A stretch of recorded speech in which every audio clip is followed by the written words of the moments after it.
terima kasih disampaikan kepada Dr. Ibnu Hajar Ansori atas pemaparan yang sangat menarik dan membuka cara pandang kita tentang akar wacana ekologi dalam turas Islam. Ya, tadi yang saya tangkap ada dua prinsip, ada husnul tasarruf dan ada larangan ifsad, dan juga ada prinsip ikmar atau kalau dalam Al-Quran itu wasta'marukum fiha. Kalau juga dalam Al-Quran itu husnul tasarruf itu ada wa ahsin kama ahsanallahu ilaik. Kalau dalam turas Islam misalnya tadi disebutkan juga ada tafsir-tafsir, ada beberapa kitab dari ulama-ulama kita bahwa dijelaskan juga di tafsir Ar-Razi wasta'marukum fiha itu memakmurkan bumi ini. Dijelaskan di sana itu ada eh, raja-raja Persia ya yang dulu itu di umurnya itu dipanjangkan karena mereka itu membangun sumur dan ya sangat tertuju pada ekologi saat itu. Itu yang dapat saya tangkap juga ada analogi ekologis kolektif eh, berhubungan atau keterkaitan dengan sistem kosmopolitanisme kita. Selanjutnya kita akan mendengarkan pemaparan dari Profesor Dr. Hamim, Magister Agama, Guru Besar UIN Syekh Wasil Kediri bidang hadis ahkam. Kepada beliau waktu kami persilahkan. Kepada sebelumnya kepada para peserta, jika ingin bertanya atau mengajukan tanggapan, silahkan menggunakan kolom chat atau fitur raise hand. Nanti kita akan berdiskusi setelah pemaparan dari Profesor Dr. Hamim. Kepada Profesor Dr. Hamim, kami persilahkan. Baik, terima kasih. Suaranya jelas? G, sangat jelas, Prof. Alhamdulillah. Ya, ini sama-sama di kampus ini. Assalamualaikum warahmatullahi wabarakatuh. Bismillahirrahmanirrahim. Alhamdulillahi rabbil alamin. Wassalatu wassalamu ala asyrafil anbiya'i wal mursalin. Sayyidina wa maulana Muhammadin wa ala alihi wa sahbihi ajmain amma ba'du. Pertama yang perlu sangat kita hormati Ibu Khalilah Mukaromah selalu editor-in-chief jurnal apa ini? Jurnal apa tadi? Kanonia ya. Iya, ya Prof. Pak Religia. Kanonia Religia ya. Prodi Iya. apa ini, Bu? Di bawah Fakultas Usuluddin, Prof. Oh, umum Jadi ya. Ya, keilmuannya betul. luas, ya. Syariah juga bisa, Prof. Nah, belum syariah nih. Nunggu nunggu pimpinannya yang baru nanti. Oh iya. Dan teman-teman di pengelola jurnal eh, Kanonia dan teman-teman dosen di Fakultas Usuluddin, terutama Ustadz Ibnu Hajar Al-Ansori, dan para audien di diskusi kita pada hari ini. Tentu yang pertama kita lahirkan syukur kehadirat Allah. Alhamdulillah hari ini kita diberi kesehatan untuk bisa bersama-sama belajar satu hal yang sangat penting bagi kita dan perlu kita teguhkan, tegakkan pada diri kita khususnya dan masyarakat pada umumnya. Salawat dan salam semoga tetap terlimpah untuk Nabi kita Muhammad Sallallahu Alaihi Wasallam. Beliaulah mendidik kita, membimbing kita untuk sampai kepada kebahagiaan mulai dunia sampai akhirat nanti. Dan yang selanjutnya, Alhamdulillah, saya terima kasih kepada Ibu Khalilah Mukarramah bisa digabungkan pada kegiatan yang mulia ini, karena saya juga eh, apa harus mengikuti kegiatan di Fakultas Usuluddin, terutama di program studi ilmu hadis sesuai dengan bidang saya. Walaupun background pendidikan saya S1 di syariah, tetapi jurusannya tafsir hadis Pak Ibnu. Jenengan kan di Usuluddin memang jurusannya tafsir hadis. Saya di syariah jurusannya tafsir hadis. Maka mungkin hadisnya berbeda, lebih banyak pada syariah. Dan di S2 juga saya konsentrasi di hadis syariah, ya. Dan di S3 juga sama di hadis tentang penetapan hukum berdasarkan hadis itu. Pada kesempatan kali ini tentu kita sudah banyak mendapatkan hal dari narasumber yang pertama, Bapak Dr. Ibnu Hajar Al-Ansori. Ansori atau Al-Ansori, Pak? Ansori ya, nggak usah Al-Ansori ya. I'm sorry mawon bro. Eh, nggak usah Al-Ansori. Jadi, Alhamdulillah sudah banyak tadi yang disampaikan oleh Bapak Dr. Ibnu Hajar Al-Ansori terkait dengan wacana lingkungan dari turos ke tantangan global, tetapi mungkin sedikit hal yang perlu kita tegaskan dan kita sampaikan lagi di kesempatan kali ini. Bapak Ibu sekalian dan para mahasiswa mungkin ada di sini ya pesertanya.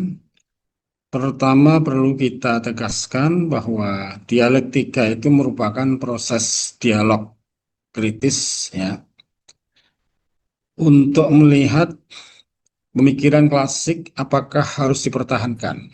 Nah ini.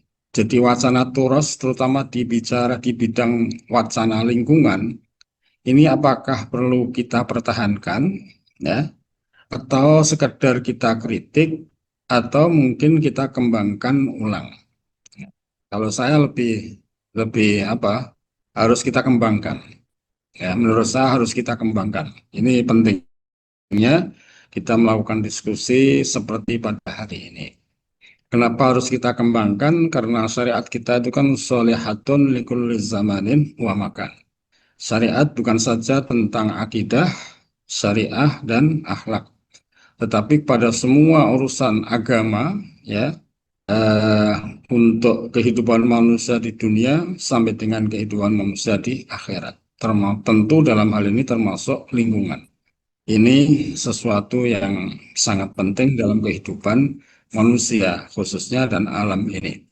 Oleh karena itu menurut saya wacana lingkungan di Turas ini perlu dikembangkan sehingga semuanya bisa sholihatun likulli zamanin wa makanin.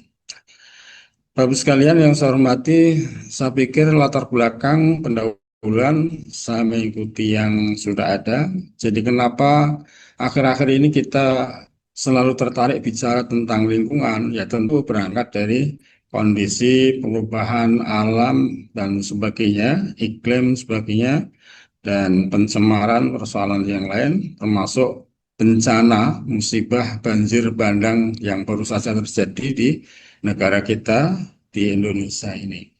Ini sangat menarik bagi kita untuk bicara kembali pada kesempatan kali ini. Oleh karena itu, perlu kita awali, barangkali nanti juga ada hal-hal yang sama dengan yang disampaikan oleh Bapak Dr. Ibnu Hajar Ansori tadi. Pertama, tentang konsep lingkungan dalam turas ya. Sebetulnya saya ingin mengangkat ini. Jadi kalau saya kaji kitab fikih ya, turas itu mesti kajian pertama itu tentang toharoh ya, toharoh. Ya. Ternyata itu kan menjadi syarat sah ibadah. Jadi toharoh ini pondasi dari ibadah. Kalau toharohnya tidak beres, maka ibadahnya tidak beres. Ya. Itu penting. Ya. Eh, Bagaimana kaitannya tohar dengan apa? Tohar nadhafah ya, dengan nadhafah. Ini kita sering sampaikan di kelas bahwa kalau kita sering mendengar ada kata-kata hadis katanya an-nadhafatu minal iman itu sepanjang pengetahuan kita tidak ada. Yang ada adalah at-tuhuru syatrul iman.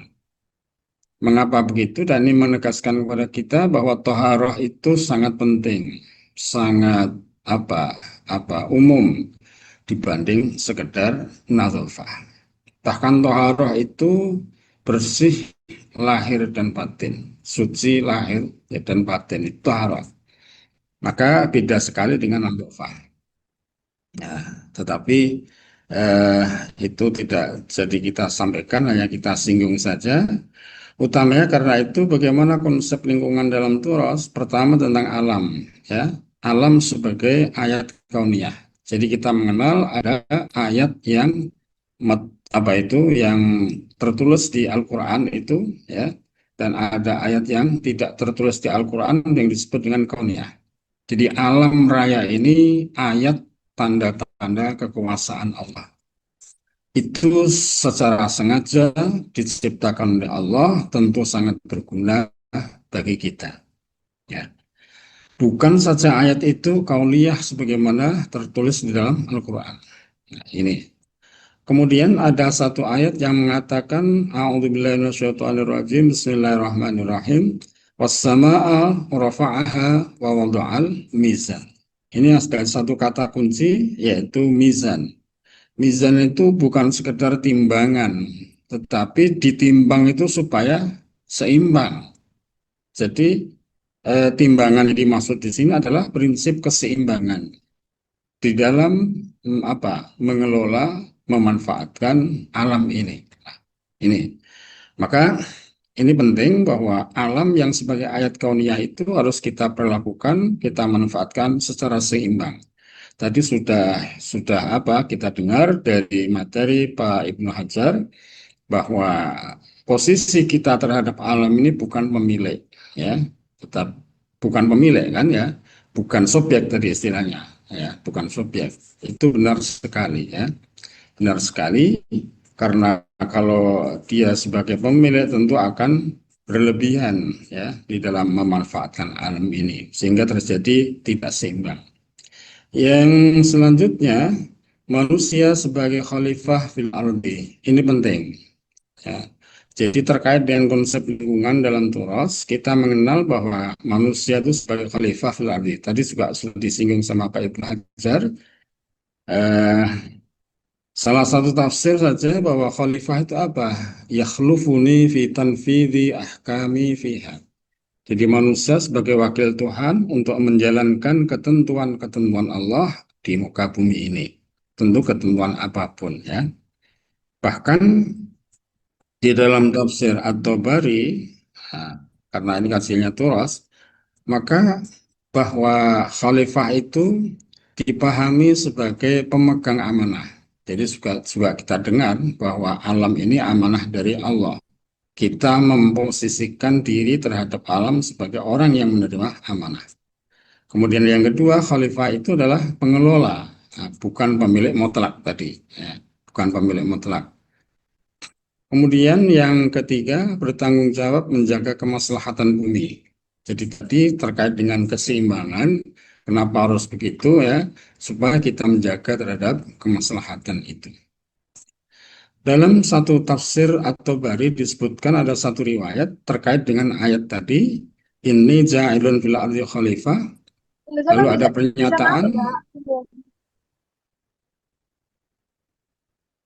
ada pernyataan sakinan wa amiron.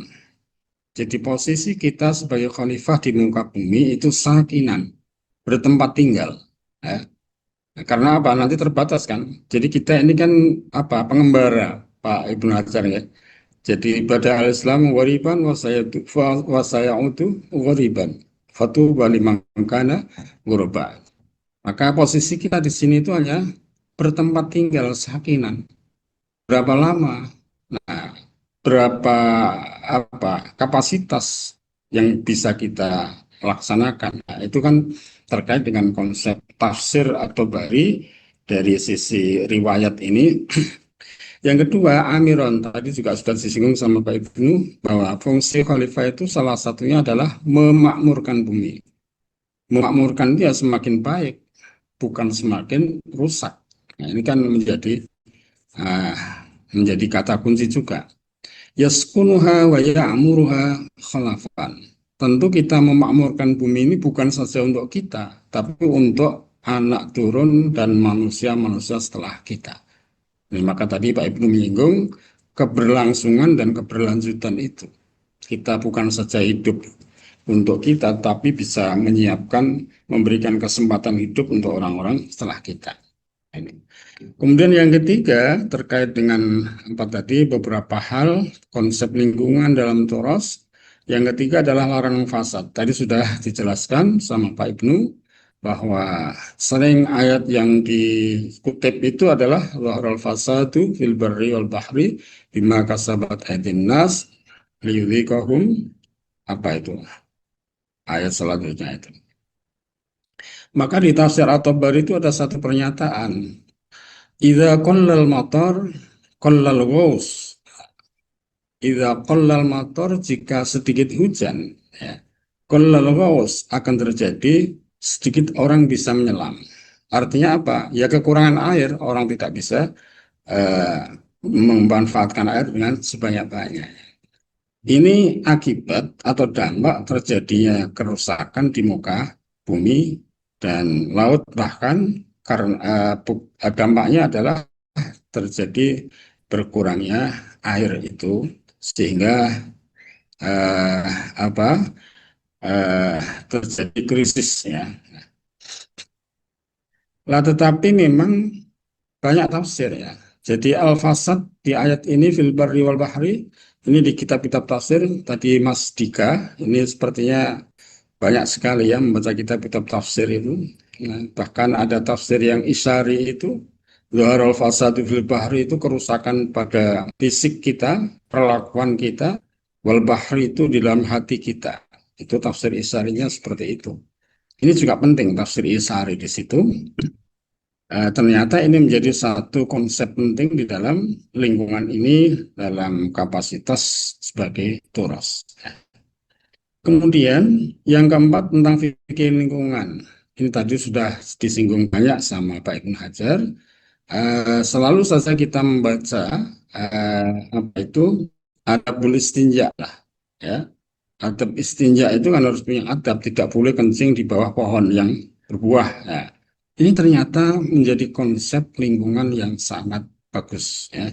Nah, ini hal-hal yang selama ini kita baca sebagai sesuatu yang menjadi etika orang yang buang air kecil, ternyata berdampak positif dalam lingkungan itu.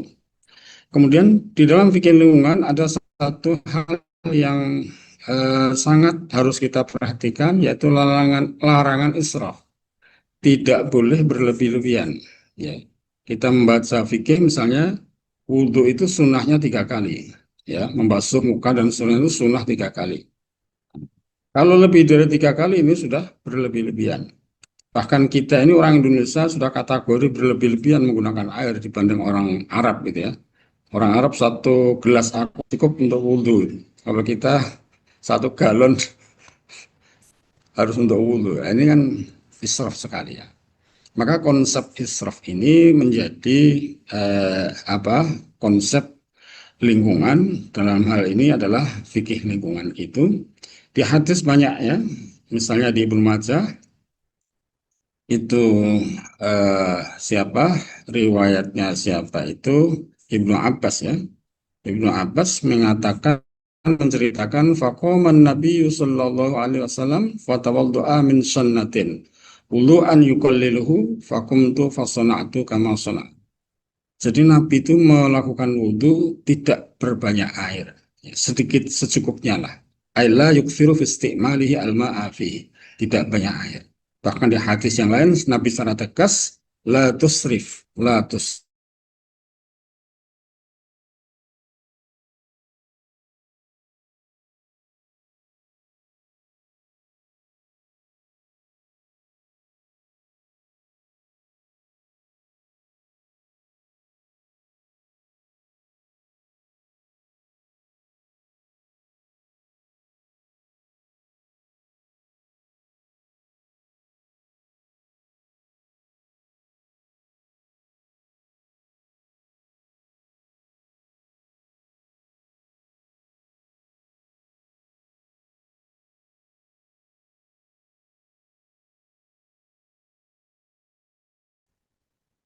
Halo, ya mungkin terputus, ya.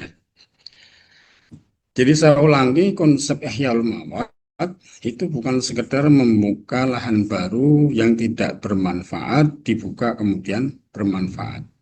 Tetapi ternyata ada kontribusi di situ memakmurkan bumi. Lahan yang kosong, tidak ada tanaman, kita beri tanaman.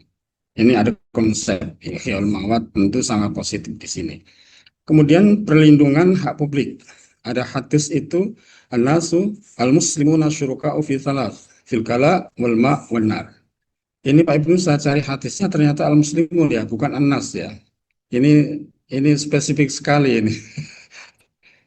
Nggak tahu ya kenapa ini harus al-muslimun. Mestinya an-nas suraka fisalas itu.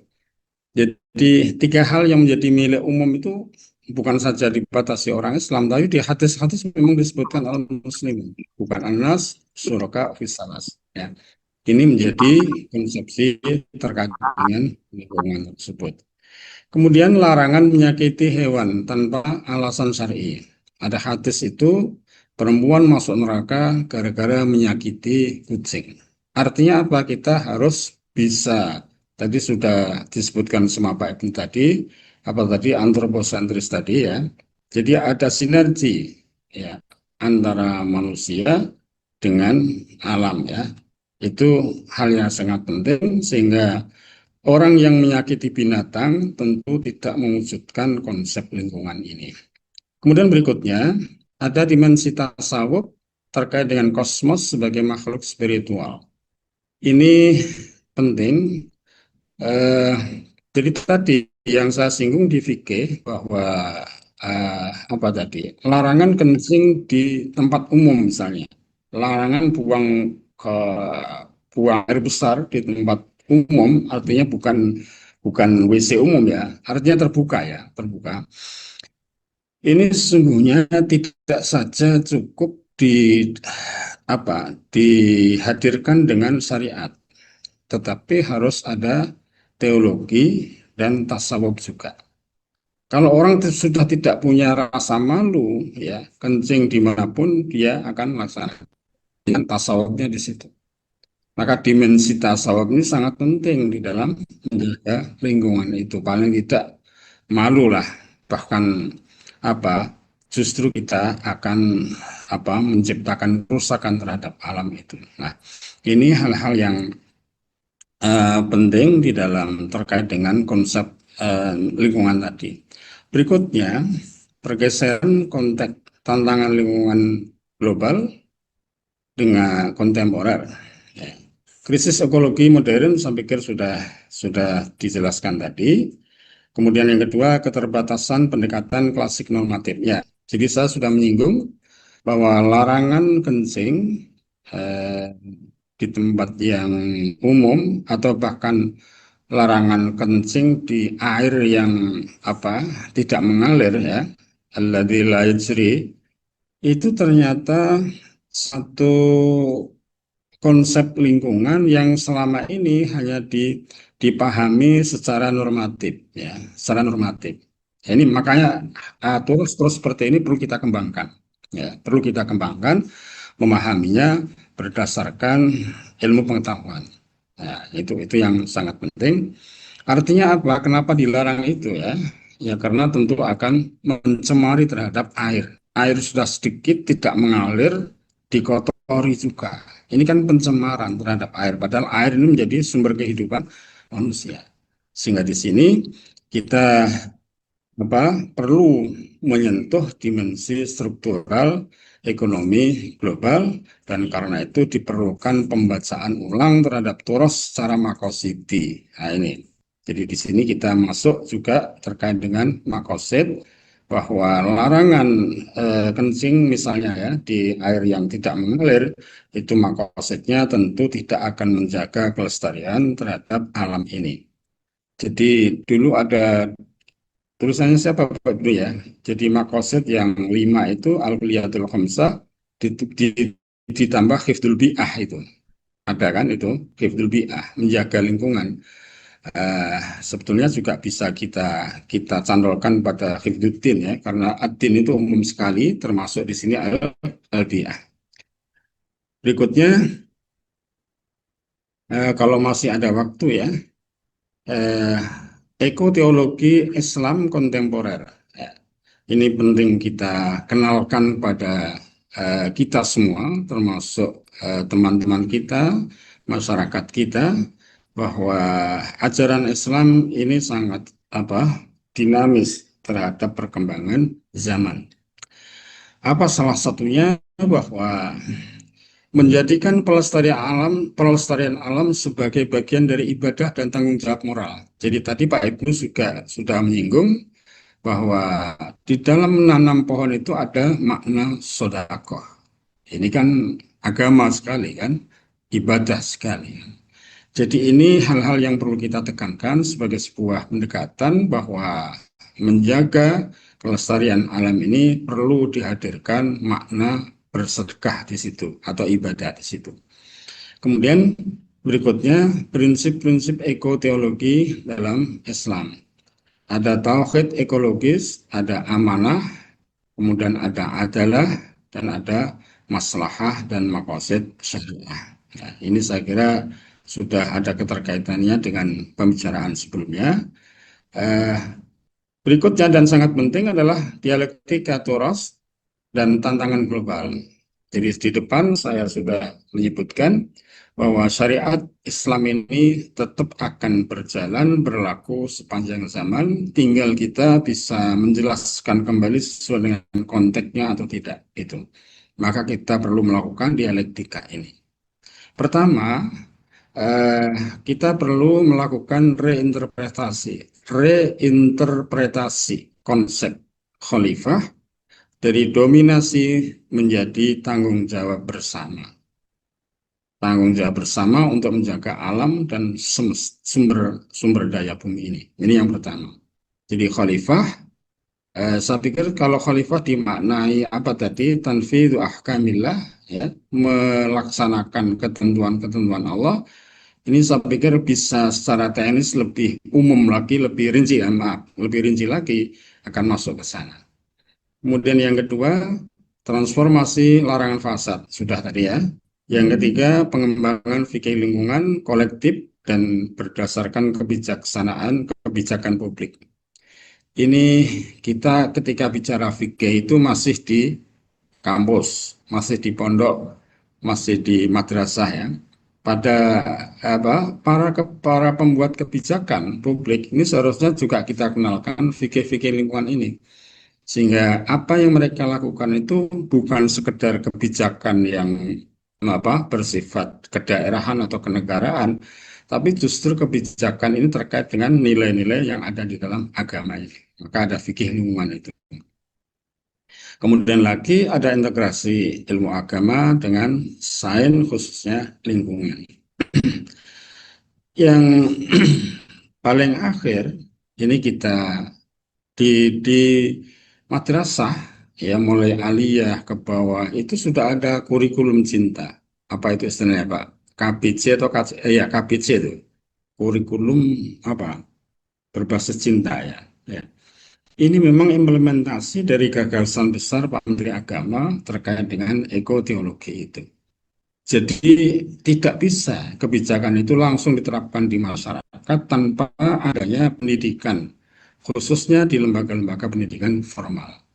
Maka di sini implikasi praktis ekoteologi Islam satu di pendidikan Islam. Ya. Ada gerakan Green Madrasah, ada gerakan Green Campus ya. Kalau gerakannya ada, tetapi kalau pembelajarannya masih di batas madrasah tadi. Kemudian kebijakan publik ramah lingkungan berbasis nilai syariah. Di kampus kita ini perlu diupayakan. Misalnya ada Green Campus, pengolahan sampah, apalagi itu bank sampah. Ini sudah saatnya. Sehingga paling tidak kita juga menerapkan bagaimana terhadap konsep lingkungan ini. Ya. Maka ternyata yang kita lakukan itu semua berbasis terhadap nilai syariah.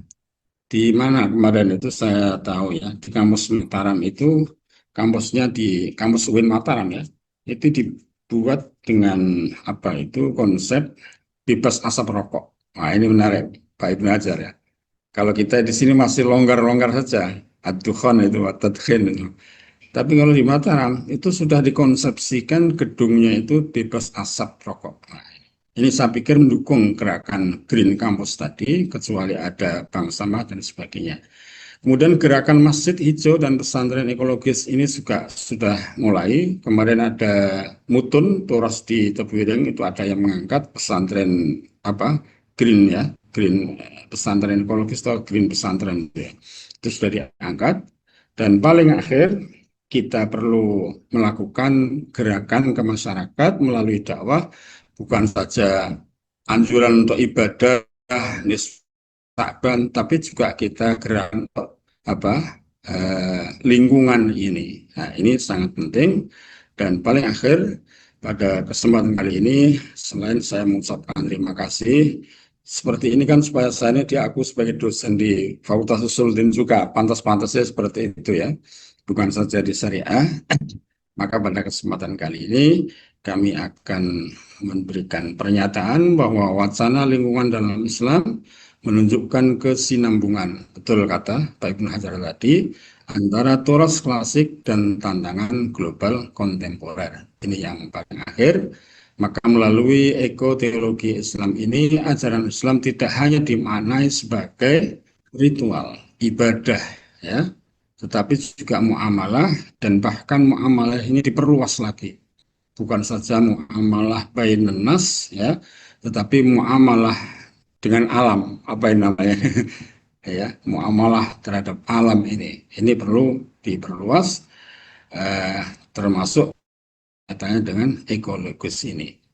Dialektika ini menegaskan bahwa Islam memiliki model teologis dan etis. Jadi tadi sudah kita singgung, supaya ini bisa berjalan bukan saja dijamin oleh syariah ya, syariah, tetapi juga harus dijamin oleh teologi, akidah, dan sekaligus akhlak ini.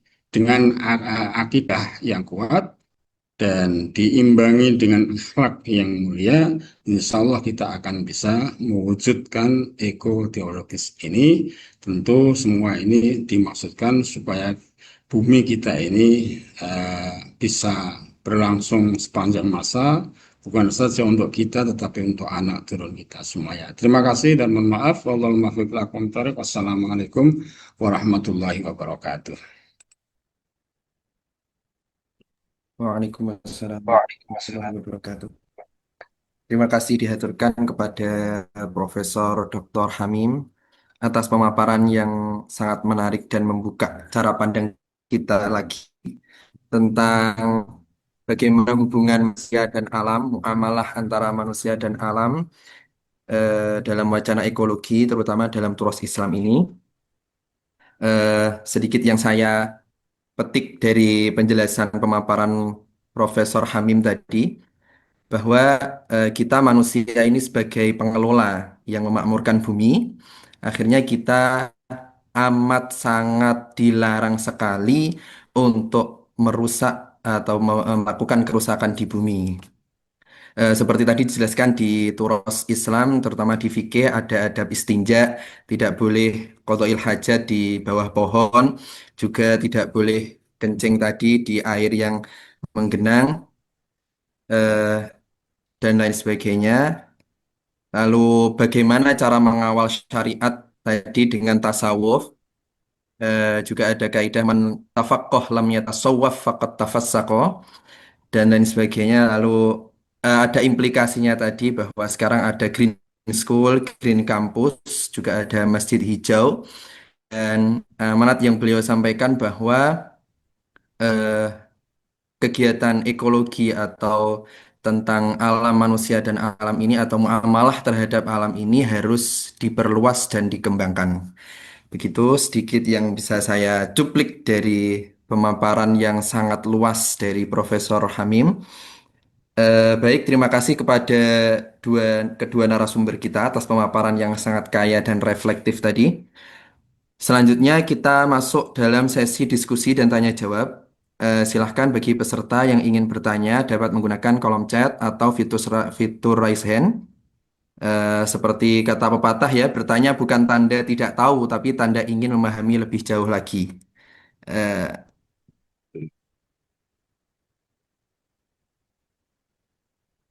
oke, di sini ada pertanyaan.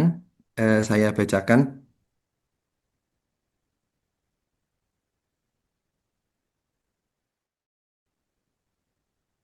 Dari Assalamualaikum, perkenalkan saya Mat Saini, mahasiswa Universitas Muhammadiyah Surakarta, Prodi Tafsir. Mohon izin bertanya kepada Prof. dan kepada Bapak Ibnu terkait terkait kepada Pak Ibnu terkait husnul tasarruf tadi dan larangan israf dalam kerangka maqasidus syariah. Yang pertama, bagaimana prinsip husnul tasarruf dapat dikonstruksi menjadi kebijakan publik yang mampu menggantikan paradigma kepemilikan mutlak atau absolute ownership dengan pola pengelolaan titipan dalam mengatasi krisis lahan global, terlebih jika dilihat dari perspektif maqasidus syariah. Pertanyaan pertama, Eh, jika berkenan, Bapak Ibnu pun dijawab yang pertama atau kita lanjut yang kedua sekalian?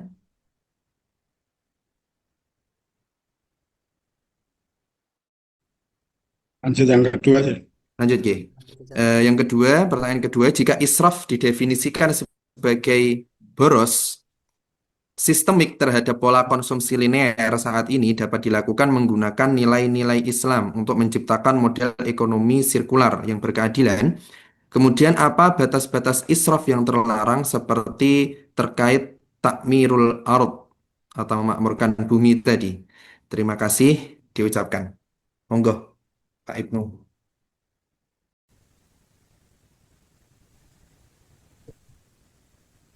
Saya dulu ini. Mohon izin, Prof. Oke. Pertama tentang konsep husnul tasarruf yang kemudian dikonstruksi menjadi kebijakan publik. Ini menarik ini. Artinya tidak lagi menjadi wacana akademik, tapi menjadi kebijakan publik yang bisa diaplikasikan. Pertama,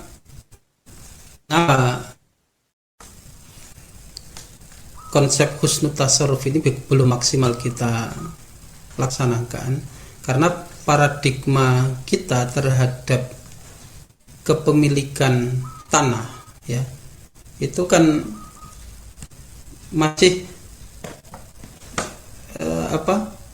masih pada paradigma milkul mutlak ya, bukan milkul intifa, bukan kepemilikan mutlak, bukan kepemilikan untuk ikmar tadi, untuk pemberdayaan, sehingga husnul tasarruf itu masih belum maksimal. Kemudian yang kedua,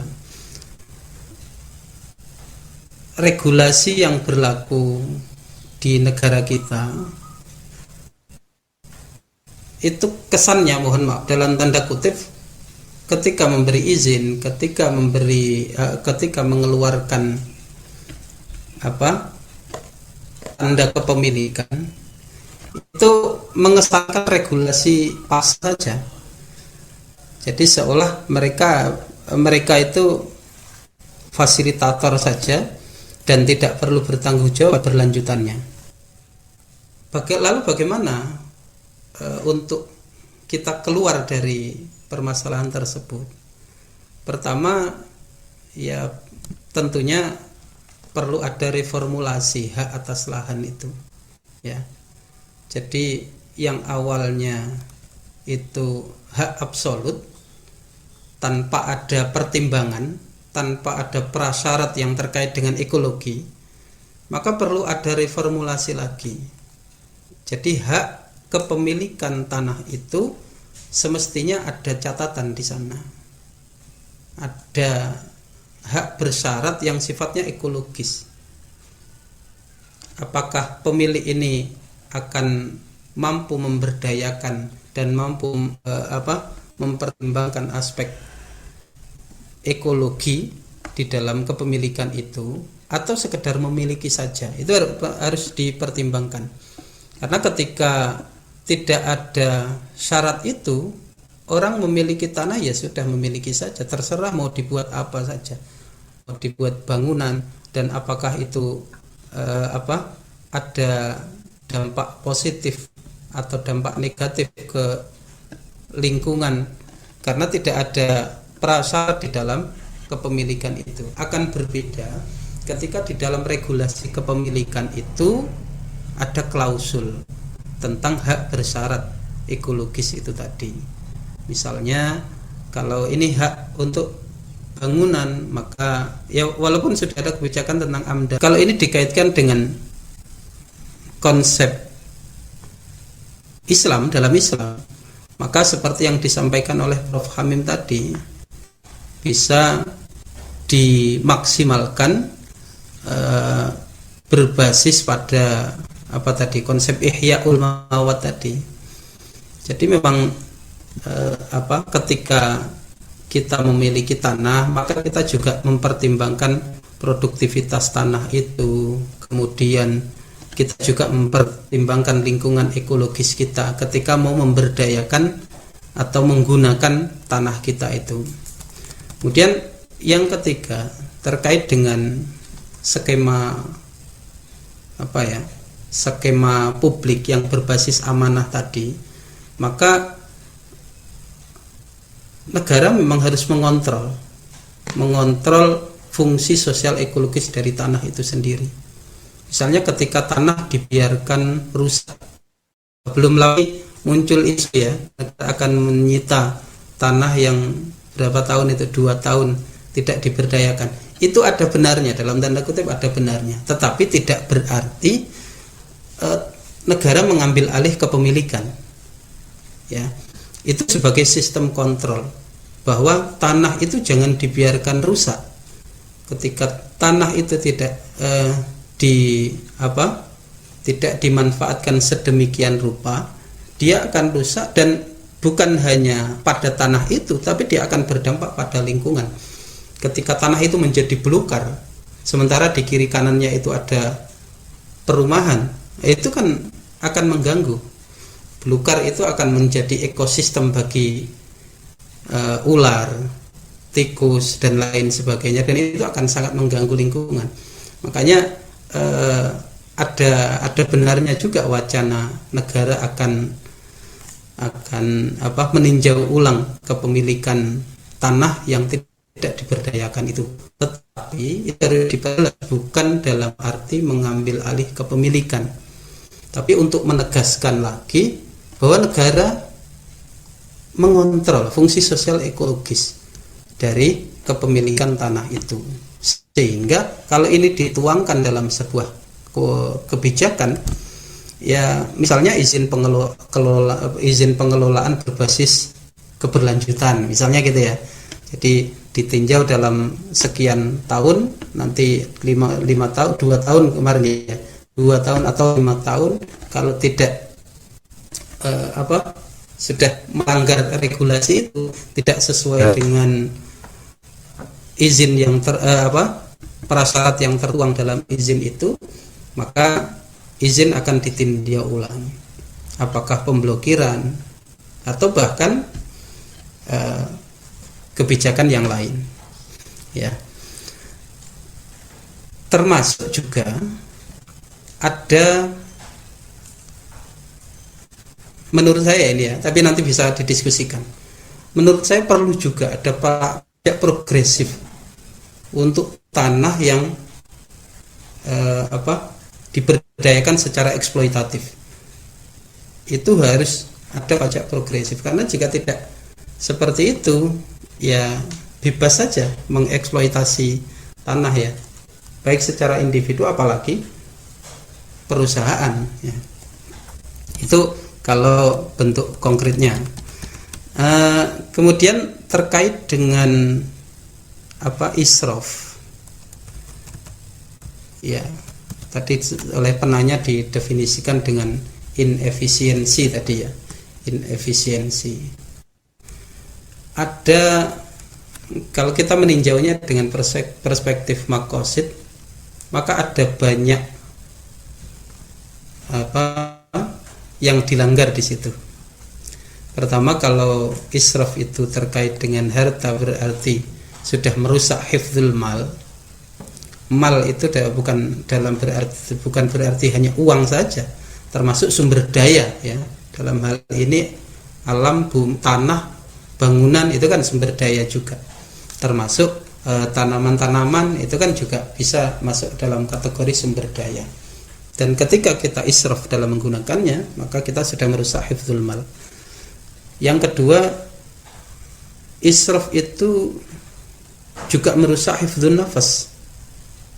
Kenapa? Karena ketika eksploitasi alam berlebihan, maka itu akan merusak ekosistem dan akan merusak an-nasl di situ ya. Al-hars, nafas di sini nafas. Kesehatan ya. Kesehatan itu kan bagian dari nafas itu sendiri. Kemudian iklim.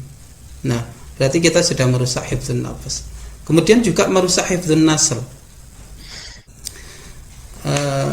Otomatis hewan yang awalnya, kalau ini dalam konteks hutan, yang mana itu adalah rumah-rumah hewan, maka dengan merusak hutan berarti kita merusak nasl hewan itu sendiri. Dalam konteks manusia, ya itu menimbulkan bencana yang sudah terbukti di Aceh, di Sumatera Barat. Itu berapa jiwa manusia yang menjadi korban dari perusakan itu. Itu terjadi karena israf itu tadi, ya. Makanya batasan-batasan israf di sana ya tidak jauh dari perusakan terhadap hifdzul mal, hifdzun nafas dan hifdzun nasal tadi. Atau kalau kita kaitkan dengan sisi esoteriknya, maka berarti sudah melanggar sistem qanaah, ya kan? Padahal qanaah dalam pemberdayaan alam itu kan berarti pembatasan produksi secara destruktif. Qanaah dalam konteks i'marul ard. Kemudian i'tidal. Israf itu melanggar i'tidal, konsumsi yang seharusnya proporsional tetapi dilakukan secara berlebihan. Kemudian tidak terlepas dari i'mar tadi, konsep maslahah, desain produk yang harusnya berumur panjang tapi karena israf akhirnya mudah rusak dan lain sebagainya. Kemudian apalagi kalau dikaitkan dengan hadis la darara wala dirar, itu sudah jelas, itu jelas melakukan perusakan. Kemudian konsep ta'awun sudah lagi tidak diperhatikan dalam eksploitasi alam yang berlebihan yang berangkat dari israf tadi. Oleh karena itu, bagaimana agar kita tidak israf? Ya kita kembali lagi kepada fungsi takmirul ard itu bagaimana? Kita menghindari deforestasi, kemudian dan lain sebagainya seperti yang kita diskusikan tadi. Saya rasa itu jawaban dari saya. Kemudian pertanyaan kedua tadi sudah terjawab belum? Oh, dalam konteks masyarakat muslim, bagaimana ekoteologi? Sepertinya ini sudah disampaikan oleh Prof. Hamim tadi ya, terkait dengan masjid hijau ya. Itu kan bagian dari bagaimana masyarakat muslim kita menerjemahkan pemahaman tentang ekoteologi mereka di dalam ranah keseharian. Jika saya kembalikan. Terima kasih atas penjelasan yang sangat menarik dan komprehensif tadi. Untuk memperkaya diskusi kita, saya ingin memberikan kesempatan kepada Prof. Hamim apabila berkenan untuk menambahkan atau menanggapi dari sudut pandang yang mungkin berbeda. Monggo, Prof. Oke. Terima kasih atas masukannya sekaligus pengembangannya tadi ya, Mas. Dari siapa tadi? Dari Surakarta tadi ya. Dari Surakarta, Ahmad Ya, Saini. Ahmad Saini ya. Baik, ini sudah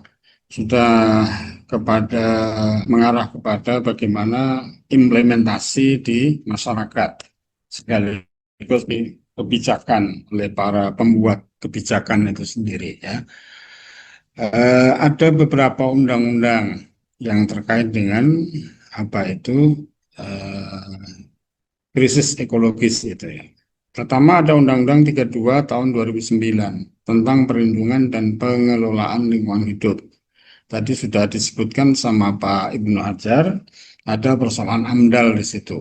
Ini kan menjadi implementatif kan, dan ternyata ini terkait sekali dengan hadis yang tadi disinggung juga oleh Pak Ibnu Hajar, la dharara wala dirara, tidak boleh membahayakan diri sendiri dan sekaligus membahayakan kepada orang lain. Yang kedua, ada Undang-Undang Nomor 5 Tahun 90 tentang konservasi sumber daya alam, hayati, dan ekosistemnya. Undang-undang ini mengatur tentang pelestarian spesies yang dilindungi. Tadi kan saya menyinggung ada seorang perempuan yang masuk neraka gara-gara dia tidak memperlakukan baik terhadap binatang. Ternyata di situ ada undang-undang terkait dengan konservasi sumber daya alam. Kemudian lagi ada Undang-Undang Nomor 1 Tahun 99 terkait dengan apa? Tadi di hadis anjuran untuk menanam pohon tadi ya, yaitu tentang kehutanan yang mengatur larangan deforestasi. Tadi penggundulan tadi sudah disinggung sama Pak Pengajar tadi, yang menyangkut juga dengan pengelolaan hutan lestari, reboisasi kawasan kritis. Ini. Kemudian lagi masih banyak undang-undang yang lain terkait dengan penataan ruangan, misalnya terkait dengan penanggulangan bencana. Ini ada kaitannya dengan konsep maslahah tadi. Karena di sini undang-undang ini dimaksudkan untuk menanggulangi jangan sampai terjadi bencana. Dan ini sesuai dengan kaidah Darul Mafasid muqaddamun ala jalbil masalah, yang menjadi implementasi dari maslahah ya. Jadi jalbul manafi' dan darul mafasid. Tetapi dalam hal ini didahulukan mafasidnya, darul mafasid daripada jalbil masalah. Kemudian lagi terkait dengan pengelolaan sumber daya air. Nomor 17 tahun 2019. Tadi saya singgung juga ada hadis al-muslimuna syuraka'u fisalas tadi. Ternyata ini ada kaitannya dengan Undang-Undang Nomor 17 Tahun 2019 tentang sumber daya air. Regulasi pengelolaan sampah dan limbah. Tadi ada bank sampah, ada green campus, ada green pesantren dan sebagainya. Ternyata mengacu di sini. Sehingga persoalan yang diinginkan oleh siapa penanya tadi adalah kebijakan publik terkait dengan lingkungan ini. Sudah ada beberapa aturan. Lagi-lagi persoalannya bukan hanya pada aturan ya, tapi pada penegakan aturan. Ini yang menjadi problem sekarang ini. Sehingga kita selama ini baik sisi agama maupun kebijakan pemerintah, insya Allah sudah cukup ya. Yang belum cukup adalah implementasi, pelaksanaan, dan bahkan pengawasan dari pelaksanaan aturan tadi. Ini yang masih menjadi masalah ya. Di lini agama kita hanya bisa memberlakukan akidah dan akhlak. Lebih dari itu sepertinya berat, karena apalagi mohon maaf ya, kita bukan negara yang bersyariat berdasarkan syariat Islam ya. Maka ini ya ada keterbatasan yang ada pada diri kita sendiri. Baik. Itu hal-hal yang bisa saya sampaikan pada kesempatan kali ini. Ada lagi peraturan pemerintah ini. Jadi ada undang-undang, bahkan ada peraturan pemerintah terkait dengan sebuah undang-undang, yaitu peraturan pemerintah nomor 22 tahun 2021 tentang penyelenggaraan perlindungan dan pengelolaan lingkungan hidup. Nah, ini kan sangat lengkap ini. Ini implementasi dari Undang-Undang Nomor 32 Tahun 2009. Kemudian lagi ada regulasi pengendalian perubahan iklim. Ada peraturan presiden. Kurang apanya kita ya? Tahun 2021 ada peraturan presiden tentang penyelenggaraan nilai ekonomi karbon NEK itu. Ini kan tidak saja kita ini eh, mengedepankan ekonomi, tetapi juga harus mempertimbangkan dampak dari perkembangan ekonomi, terutama di sisi lingkungan ini. Nah, ini ada peraturan presidennya. Jadi insya Allah sudah cukup banyak, tinggal apa implementasi dari undang-undang itu dan pengawasan dari kita, dari pemerintah termasuk dari masyarakat terkait dengan apa pelaksanaan undang-undang itu ya.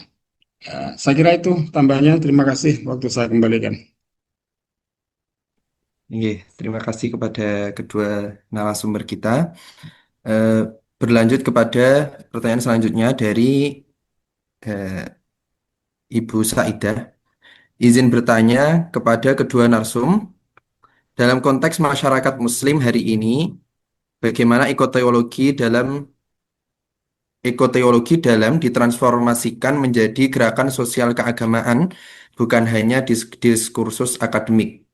Jadi ke aksi atau ya, akli ke aksi. Yang kedua, bagaimana dialektika antara turos dan pemikiran kontemporer dapat menghasilkan ekoteologi Islam yang kritis, bukan sekedar moralistik atau simbolik. Eh, Kepada Prof. Hamim dahulu, kami persilahkan. Baik, nanti akan ditambahkan sama Pak Ibnu. Ya. Jadi yang pertama ini terkait dengan implementasi juga dalam bentuk gerakan sosial keagamaan. Jadi tadi saya sudah menyinggung adanya kurikulum apa berbahasa cinta KBC gitu ya. Ini memang eh, gerakan ya, terutama dari Kementerian Agama. Tentu bagaimana ekologi itu bisa dilaksanakan kalau diawali juga dengan pendidikan. Ini sudah masuk di situ ya.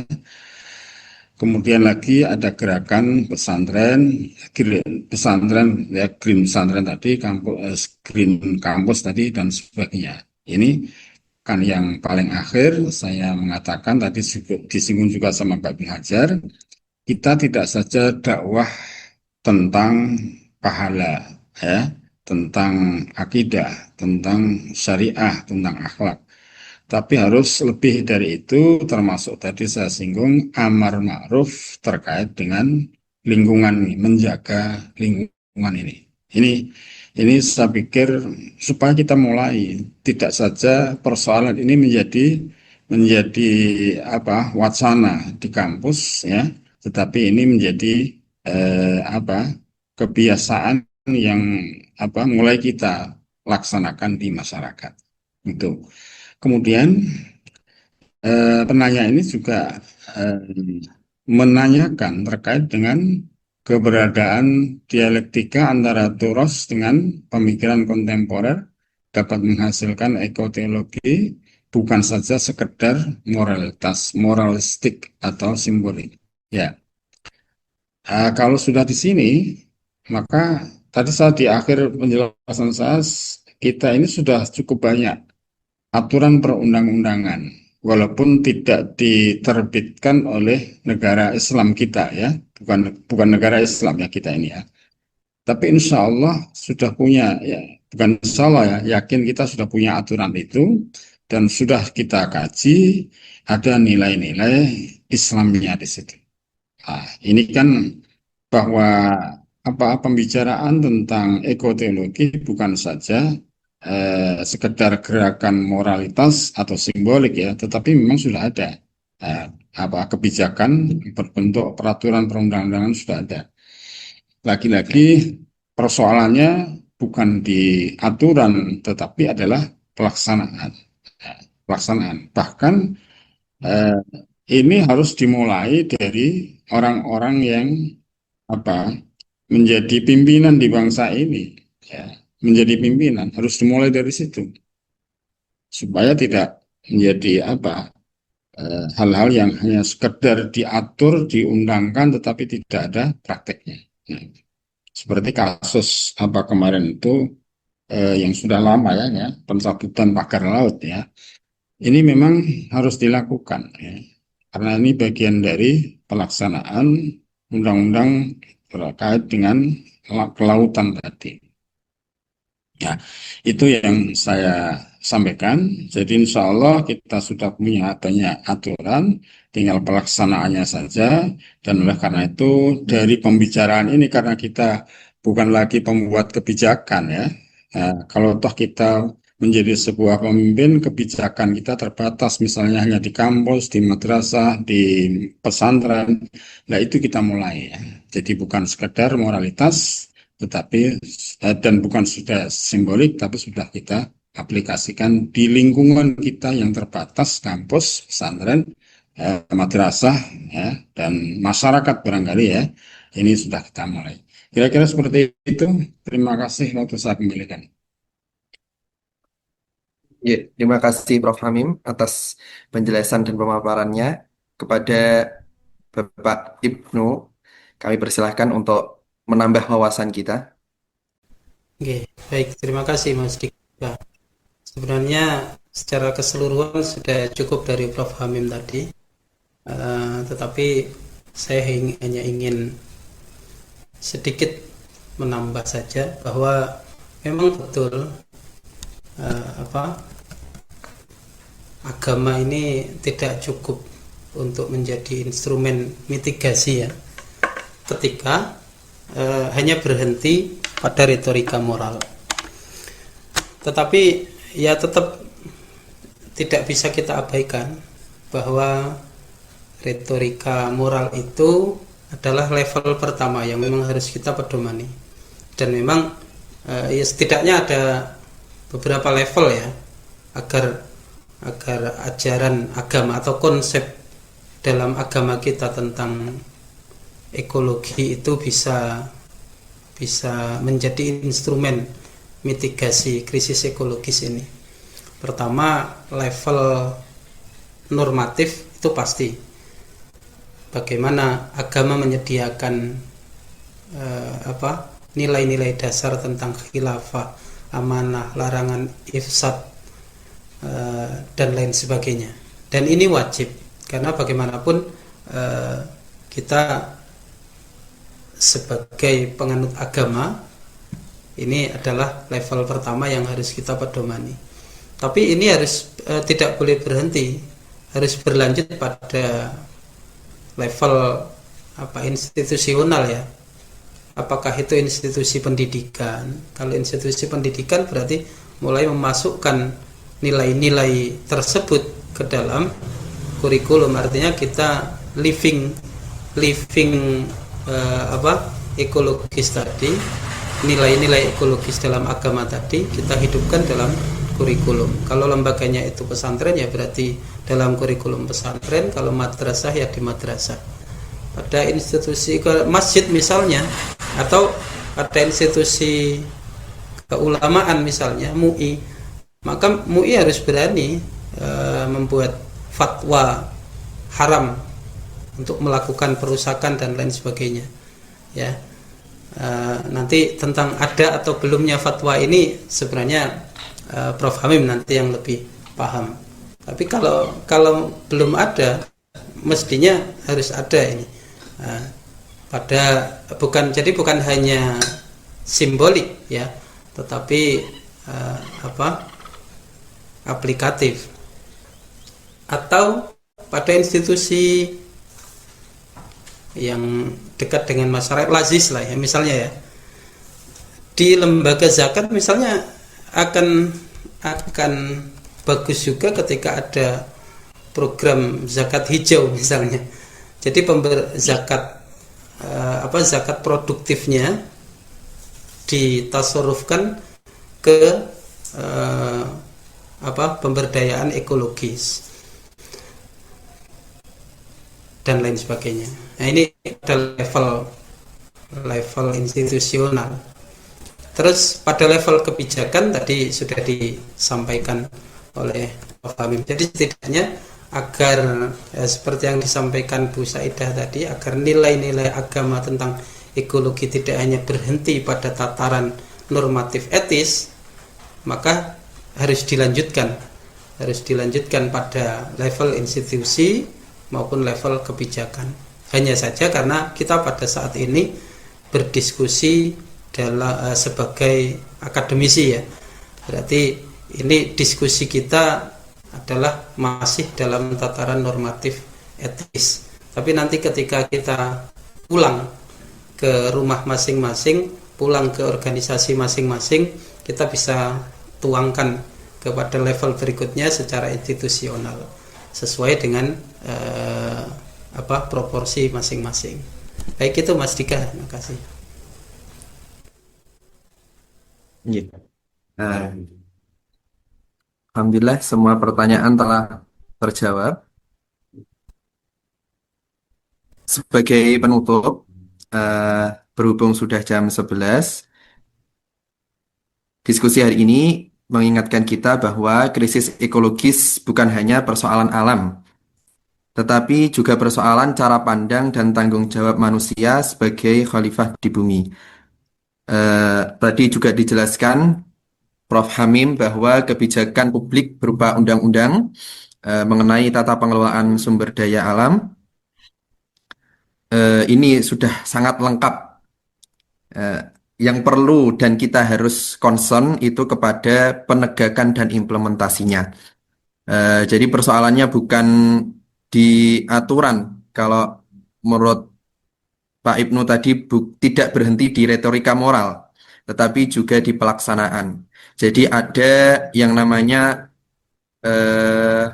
dalam dialek kita bahwa transformasi dari akli ke aksi. Kalau boleh kita tutup diskusi kita, ada kalimat mengatakan bahwa akli atau akli menyalakan nyala, sedangkan aksi menjaga nyalanya. Tanpa aksi, cahaya hanya tinggal wacana. Begitu. Kira-kira terima kasih yang sebesar-besarnya kami sampaikan, kami haturkan kepada kedua narasumber kita, Prof. Hamim dan Dr. Ibnu Hajar, atas ilmu dan refleksi yang telah dibagikan kepada kami, serta kepada seluruh peserta atas partisipasinya, kepada seluruh panitia, tim Kanonia Religia, dan kami tunggu kontribusi dari para peserta untuk mensubmit, bahkan nanti sampai publish di jurnal Kanonia Religia ini. Saya selaku moderator, mohon maaf apabila selama memandu diskusi terdapat kekurangan, kesalahan. Semoga diskusi ini menjadi pemantik kesadaran dan aksi nyata bagi kita semua, bagi akademisi yang nanti kita dapat membawa perubahan atau aksi-aksi nyata di kemudian hari. Dari saya, wallahul muwaffiq ila aqwamit thoriq. Wassalamualaikum warahmatullahi wabarakatuh. Assalamualaikum warahmatullahi wabarakatuh. Mas Dika mungkin bisa didokumentasikan dulu. Mungkin peserta bisa on cam, kita foto bersama dengan kedua narasumber dan juga moderator. Oke, oke. Mungkin sebentar saja. Oke. Oke. Mas Dika atau Mas Aditya bisa dikondisikan. Oke, apa-apa ya Mas Aditya mungkin. Oke. Oke. Oke, siap mungkin. Teman-teman on-cam terlebih. Ya, karena banyak yang sudah ini keluar tadi. 1, 2, 3. Dan Makan sendiri. Itu tes makan. Nama tuh. sekali lagi, Sering bisa ngakan. sekali lagi. Oke. Gitu. 1, 2, 3. Oh, ada.